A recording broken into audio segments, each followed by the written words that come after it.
Iniimbestigahan na po ng BFP ang sanhi ng sunog sa Valenzuela City kung saan nasawi ang 16 taong gulang na may autism. Saksi si Oscar Oida.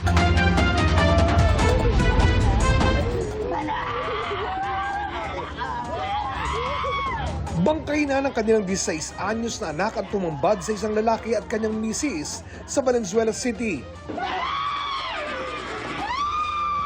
Nasawi ang binatilyo ng masunog ang kanilang inuupahang bahay sa Barangay Malanday pasado alas 8 kaninang umaga.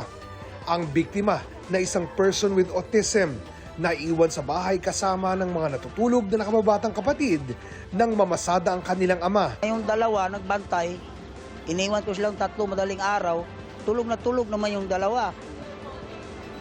Kaya yung isang special child, umakyat sa taas. Very vulnerable sectors ang mga persons with disabilities. No? So, hindi natin dapat pababayaan na maiiwan sila sa bahay na unattended. Sa inisyal na investigasyon ng Bureau of Fire Protection, lumalabas na sa kusina sa ikalawang palapag ng kanilang bahay nagsimula ang sunog. It's still under investigation. No? We cannot give official statement kung ano yung talagang naging cause. No? Pero nagsimula ito possible doon sa yung kalan na may open flame na kalan. Nagsisisi ang ina ng biktima na umalis sa tahanan nitong bisperas ng bagong taon matapos makatampuhan ang asawa. Kasi po nagkasamahan lang po kami ng load, sir.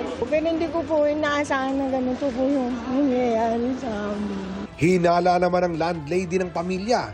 Lighter umano ang iniaabot na pampakalma ng ina sa tuwing sinusumpong ang anak. Lagi niya po kasi binibili ng lighter yung anak niya. Lighter na maliit. Lagi po niya sinisindihan yon. Nung naglayas po siya, naglayas po siya, sinabihan po namin yung dalawang anak niya na bantayan niyo yung kapatid niyo, baka maglaro ng lighter. Iniimbestigahan na ng BFP ang anggulong yan. Hindi natin pwedeng i-rule out right away na pacifier niya. Pero yun din, based sa aming pagtatanong sa mga eyewitnesses at saka dun sa naimbestigahan natin na witness dito, medyo nagka-calm down nga daw po yung ating victim kapag nakakita siya ng flame. May 4 na ibang pamilya pa ang nadamay sa sunog. Para sa GMA Integrated News, Oscar Oida ang inyong saksi. Mga kapuso, maging una sa saksi.